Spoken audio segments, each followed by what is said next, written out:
नमस्कार, मैं हूं दिबांग। आज दुनिया भर के शेयर बाजार में धूम है। अपना सेंसेक्स भी 500 पॉइंट ऊपर चढ़कर बंद हुआ। अब आप सोच रहे होंगे कि बेगानी शादी में अब्दुल्ला दीवाना सेंसेक्स कहां चला आया कोविड-19 और वैक्सीन की बातचीत में। दरअसल ये सब बताने के लिए कि दुनिया कितनी इंटरकनेक्टेड है। बाजार में जो उछाल आया है उसकी बड़ी वजह है कि कोविड-19 के खिलाफ बन रही वैक्सीन के बारे में पॉजिटिव रिपोर्ट आई है। तो क्या ऑक्सफोर्ड यूनिवर्सिटी और एस्ट्राजेनेका ने वैक्सीन बना ली है? इस वैक्सीन के साइड इफेक्ट्स क्या हैं? किसी भी वैक्सीन के तीसरे फेज के ट्रायल में क्या लोचा हो सकता है? बाजार में ऑक्सफोर्ड यूनिवर्सिटी की वैक्सीन कब तक आएगी? और ये जानना जरूरी है आपके लिए कि इसके कितने डोजेस अब तक बिक चुके हैं। आज इसी पर होगी बात।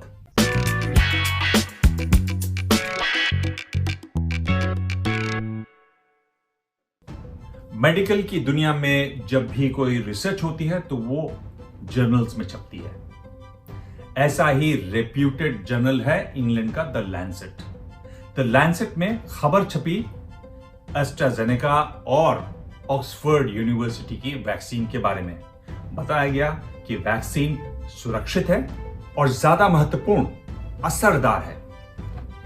द लैंसेट के एडिटर इन चीफ ने कहा कि ये सुरक्षित है, वेल टॉलरेटेड है और इम्यूनोजेनिक है, यानी इससे इम्यून सिस्टम अच्छा रिस्पॉन्स देता है।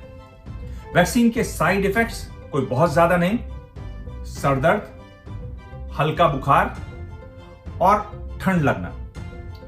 जिन लोगों को यह वैक्सीन के डोज ज्यादा दिए गए, जहां इंजेक्शन लगा वहां थोड़ी स्वेलिंग और दर्द। अब आप देखें, यह वैक्सीन सर्दी के एक वायरस को कमजोर करके बनाई गई है। इस वायरस से चिंपैंजी में कॉमन कोल्ड होता है। जेनेटिकली बदलाव करके इसे वैक्सीन के लायक बनाया गया है ताकि इंसान में इससे मिलते जुलते वायरस के खिलाफ इम्यूनिटी बन सके। ऑक्सफोर्ड यूनिवर्सिटी और एस्ट्राजेनेका की वैक्सीन के ट्रायल हुए 23 अप्रैल और 21 मई के बीच। 1077 volunteers, phase 1, phase 2, single blind randomised controlled trial. Oxford University की वैक्सीन के बारे में New England Journal of Medicine ने बताया कि कोरोना सर्वाइवर के मुकाबले वैक्सीन से शरीर में ज्यादा एंटीबॉडीज बनी। तभी इन मामलों के जानकार अमेरिका के डॉक्टर एंथनी फॉची ने उम्मीद जताई कि यह वैक्सीन कामयाब होगी। लंदन के अखबार डेली टेलीग्राफ ने बताया कि वॉलंटियर्स में वैक्सीन की वजह से इम्यून सिस्टम अच्छा हुआ। उनका जब ब्लड टेस्ट किया गया तो पाया गया कि एंटीबॉडीज ही नहीं बल्कि उनके शरीर में किलर टी सेल्स भी बने। अब जान लें ये सेल होते क्या हैं।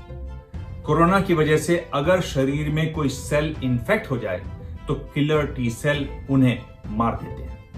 फिलहाल ऑक्सफोर्ड यूनिवर्सिटी और एस्ट्राजेनेका की जो वैक्सीन है उसके ट्रायल चल रहे हैं 10,000 लोगों पर, ब्रिटेन, ब्राजील और साउथ अफ्रीका में।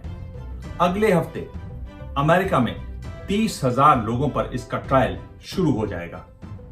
इतनी पॉजिटिव रिपोर्ट, इतनी उम्मीदें, तभी दवा कंपनियों के शेयर बाजार में उछल रहे हैं। अब यहां जानना जरूरी है कि एस्ट्राजेनेका और ऑक्सफोर्ड यूनिवर्सिटी की जो वैक्सीन है उसके कितने डोजेस पहले से बिक चुके हैं। यानी यूरोप के इंक्लूसिव वैक्सीन अलायंस ने इसकी 40 crore doses no profit no loss के आधार पर खरीद ली हैं। अमेरिका ने 30 करोड़ डोजेस का पैसा दिया है। खुद ब्रिटेन ने 10 करोड़ डोज का पैसा भर दिया है। यानी आप हिसाब लगा लीजिए, कुल मिलाकर बताया जा रहा है कि करीब 2 अरब डोजेस का सौदा हो चुका है। कितना फायदा होगा? तभी कहते हैं फार्मा में बड़ा पैसा है। दुनिया भर की निगाहें अब लगी हैं एस्ट्राजेनेका और ऑक्सफोर्ड यूनिवर्सिटी की वैक्सीन के फेज 3 के ट्रायल्स पर। दरअसल में यही लोचा भी होता है।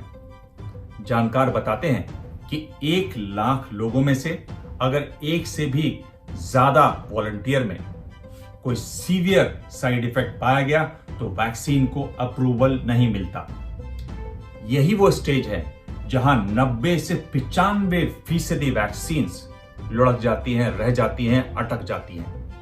साथ ही, और यह है उम्मीद की बात, यही वो फेज है जहां वैज्ञानिक काम करते हैं वैक्सीन के साइड इफेक्ट्स को कम करने के लिए। उम्मीद पे दुनिया कायम है। उम्मीद है ये वैक्सीन कामयाब हो। इस बारे में आप कुछ कमेंट करना चाहें या कोई और सवाल पूछना चाहें तो मैसेज बॉक्स में अपना मैसेज जरूर छोड़ें। आपके मैसेज में पढ़ता हूं, उनके जवाब भी देता हूं। और आप चाहें तो मुझे ट्विटर पर मैसेज भेज सकते हैं, वहां मैं ज्यादा होता हूं। मेरा हैंडल है @dibang DIBANG। धन्यवाद।